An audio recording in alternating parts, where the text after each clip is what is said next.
नमस्कार दोस्तों, जय बागेश्वर धाम सरकार।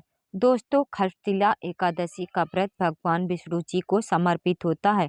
हिंदू पंचांग के अनुसार एकादशी का व्रत हिंदू माह में पड़ रहा है, एक कृष्ण पक्ष में, एक शुक्ल पक्ष में। इस तरीके से साल में 24 एकादशी के व्रत पड़ते हैं। दोस्तों, साल 2024 में पड़ने वाली एकादशी का जो महत्व है वह बहुत ज़्यादा है। हम आपको बता दें कि इस दिन अगर आपने गाय माता को वह छोटी सी चीज़ खिला दी जो आपको इस वीडियो में पता चलने जा रही है, तो मान के चलिए आपके जीवन से गरीबी, दरिद्रता, परेशानी, कष्ट, दिक्कतें हमेशा हमेशा के लिए चली जाएंगी और एकादशी का व्रत रखने से आपके जीवन में धन का आगमन शुरू हो जाएगा। सबसे पहले आप एक बात जान लीजिए कि किसको धन देना होता है ये लक्ष्मी जी के हाथ में होता है। किसको कितना धन देना होता है ये भगवान विष्णु जी के हाथ में होता है। धार्मिक मान्यताओं के अनुसार एकादशी तिथि भगवान विष्णु जी को बहुत ज़्यादा प्रिय होती है। पौराणिक मान्यताओं के अनुसार इस दिन जो भगवान श्री कृष्ण जी थे, उन्होंने खुद युधिष्ठिर जी को बताया था कि कैसे उनको व्रत रखना चाहिए एकादशी का, जिसके बाद उनके जीवन के हर प्रकार की परेशानी चली जाएगी। इसलिए कहा गया है दोस्तों कि अगर कोई भी व्यक्ति एकादशी का व्रत रखता है तो उसको खुद भगवान विष्णु जी का आशीर्वाद प्राप्त होता है।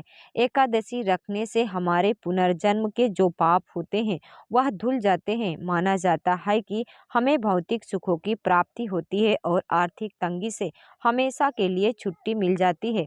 एकादशी के दिन काले तिल का बड़ा ही ज़्यादा महत्व है। दोस्तों, मान्यता के अनुसार अगर एकादशी के दिन कोई भी व्यक्ति तिल का दान करता है तो उसको जन्म मरण के दिक्कतों से, परेशानियों से, भय से छुट्टी मिल जाती है। कोई व्यक्ति अगर एकादशी का व्रत रखता है तो मान के चलिए उसके जीवन में कष्ट आ ही नहीं सकता है, उसको साक्षात भगवान विष्णु जी का आशीर्वाद प्राप्त हो सकता है। दोस्तों, एकादशी के दिन अगर ध्यान रखते हुए अगर गौ माता की सेवा की जाए, उसको कुछ चीज़ें दी जाए तो हमें कई तरीके की परेशानी से छुट्टी मिल जाती है। दोस्तों, आपको भी पता होगा कि हमारे हिंदू धर्म में गौ माता को कितना पवित्र माना गया है। गाय माता को माँ का दर्जा दिया गया है। दोस्तों, अगर कुछ लोग शहर में जो रह रहे हैं, जो गौ सेवा नहीं कर पाते हैं, तो उनके लिए भी एकादशी बहुत ही ज़्यादा ज़रूरी है, क्योंकि आपको भी पता है कि शहर में अब आप रह रहे हैं तो कितनी परेशानियां आपको होती हैं। अगर आप गांव में रह रहे हैं तो एक बार आप गौ सेवा तो कर सकते हैं, परंतु शहर में रहते हुए गौ सेवा करना असंभव होता है। लेकिन अब आपको परेशान होने की ज़रूरत नहीं है। अब आपको जो हम एकादशी के दिन अगर आप व्रत रखते हैं तो बहुत अच्छी बात है। व्रत नहीं रख पाते हैं तो कोई दिक्कत नहीं है। आपको गौ माता को वह छोटी सी चीज़ खिला देनी है जिसके बाद आपके जीवन से हर तरीके की परेशानी चली जाएगी। इसलिए दोस्तों, अगर आप भी चाहते हैं कि भगवान विष्णु जी का आपको आशीर्वाद प्राप्त हो तो कमेंट बॉक्स में तुरंत लिख दीजिए, जय विष्णु भगवान, जय गौ माता को। अगर आपने अभी तक वीडियो को लाइक नहीं किया तो वीडियो को लाइक करें और चैनल को सब्सक्राइब कर दें, ताकि हिंदू पुराणों की वह जानकारी आपको मिलती रहे जो आजकल कहीं जानने को नहीं मिलती। दोस्तों, सबसे पहले आपको एक बात बता दें। दोस्तों, हमारे हिंदू धर्म में गौ माता को बहुत ही ज़्यादा पवित्र माना गया है। कहा जाता है कि समुद्र मंथन के वक्त गौ माता उत्पन्न हुई थी, जिनकी पवित्रता को देखते साथ ही उसमें कई देवी देवताओं ने अपनी जगह ले ली थी। फिर लक्ष्मी माता जी गई गौ माता में अपनी जगह लेने के लिए, लेकिन उनको जगह न मिलने के कारण उन्होंने गाय के गोबर को चुना था। आपने भी देखा होगा कि कोई भी शुभ काम होता है, शुभ कार्य होता है, आपके घर में शुद्धिकरण का काम होता है तो गौ गोबर का इस्तेमाल किया जाता है। कोई भी पूजा गौ गोबर के बिना संपन्न नहीं मानी जाती है। इसी प्रकार से दोस्तों, गौमूत्र में माता गंगा जी का वास माना गया है और पूरे गाय में 33 कोटि देवी देवताओं का वास माना जाता है। कहा जाता है कि कोई भी व्यक्ति जो अगर गाय की सेवा कर रहा है और वह तीर्थ यात्रा करने नहीं जाता तो उसकी गौ सेवा को ही माना जाएगा पूरी तरह से तीर्थ यात्रा की सेवा। तो दोस्तों आज जो जानकारी हम देने जा रहे हैं, मान के चलिए आपके जीवन से कई तरीके की परेशानियां हमेशा हमेशा के लिए चली जाएंगी। एकादशी का व्रत आखिर रखा भी जाता है। देखिए दोस्तों, अगर आप अपने जीवन में मेहनत करते हैं, परिश्रम करते करते थक चुके हैं और उसका आपको फल नहीं मिल रहा था, एकादशी अगर आप व्रत रखते हैं तो साथ साथ भगवान विष्णु जी का आपको आशीर्वाद मिलेगा। आप अपने जीवन में जो भी परिश्रम, जो भी मेहनत कर रहे हैं, आपको उसका फल तो मिलेगा ही मिलेगा, बढ़ चढ़कर मिलेगा। दूसरी तरफ अगर आप भगवान विष्णु जी का व्रत नहीं रख पाते हैं, तो आप एकादशी का व्रत नहीं कर रख पाते हैं, तो आपको परेशान होने की ज़रूरत नहीं है। हमारे हिंदू धर्म में गौ माता में 33 कोटि देवी देवताओं के साथ अन्य देवी देवताओं का वास माना गया है। कहा जाता है कि गाय की सींगों में 3 लोक के देवी देवताओं का वास होता है। गाय के सींग के नीचे ब्रह्मा जी का, भगवान विष्णु जी का वास होता है। मस्तक में भगवान भोलेनाथ जी का वास होता है। इसी प्रकार से गाय के गोबर में माता लक्ष्मी जी का वास होता है। गौमूत्र में गंगा जी का वास होता है।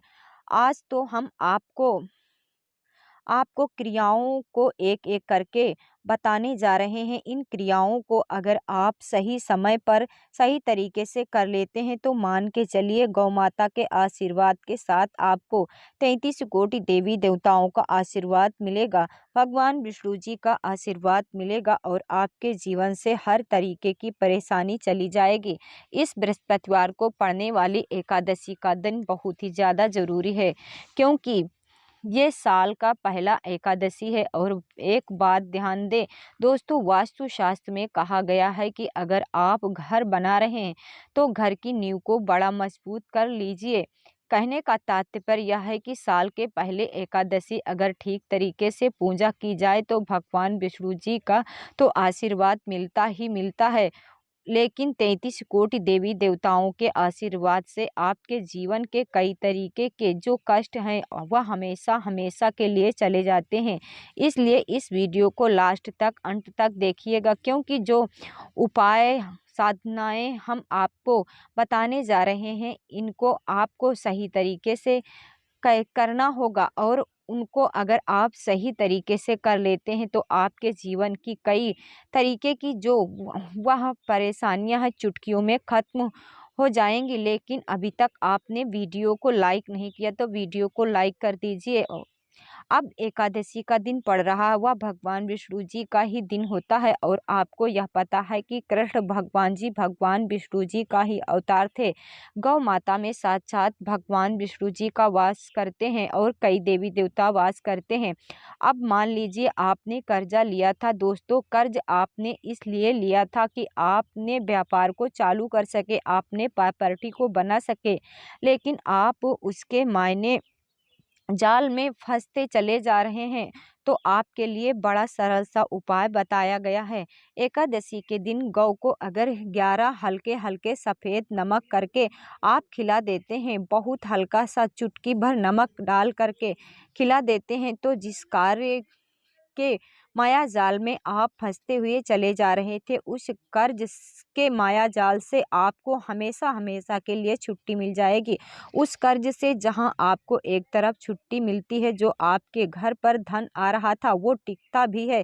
दूसरी उपाय है दोस्तों, एक ऐसे उपाय जो आपके दुर्भाग्य को भाग्य में बदल देता। मान लीजिए दोस्तों, आप कोई भी काम करने जाते हैं, वह काम हो नहीं पाता है, उसमें इतने विघ्न आ जाते हैं कि आप परेशान हो जाते हैं, आप टूट जाते हैं कि इस काम को कैसे किया जाए, कब किया जाए, क्योंकि जो भी आप कार्य करने जा रहे हैं वो आपका कुछ हो ही नहीं पा रहा है। तो अब आपको क्या करना चाहिए, देखिए दोस्तों, जब भी दुर्भाग्य आपके पीछे पड़ जाए तो आपके लिए बड़ा सरल सा उपाय बताया गया है। एकादशी के दिन अगर गौ माता को रोटी के साथ गुड़ की भेली खिला दी जाए तो हमें हमारा दुर्भाग्य भाग में बदल जाता है। ये एक बड़ा सरल सा उपाय है दोस्तों। एक रोटी के साथ एक गुड़ की भेली खिला दी तो मान लीजिए आपका दुर्भाग्य भाग्य में बदलना तय है। आपके दुर्भाग्य को भाग्य में बदलने से कोई नहीं रोक सकता है। आपके जीवन में धन का आगमन शुरू हो जाएगा। आपके जीवन में जो धन आएगा उसमें वृद्धि होगी और वह धन टिकेगा भी।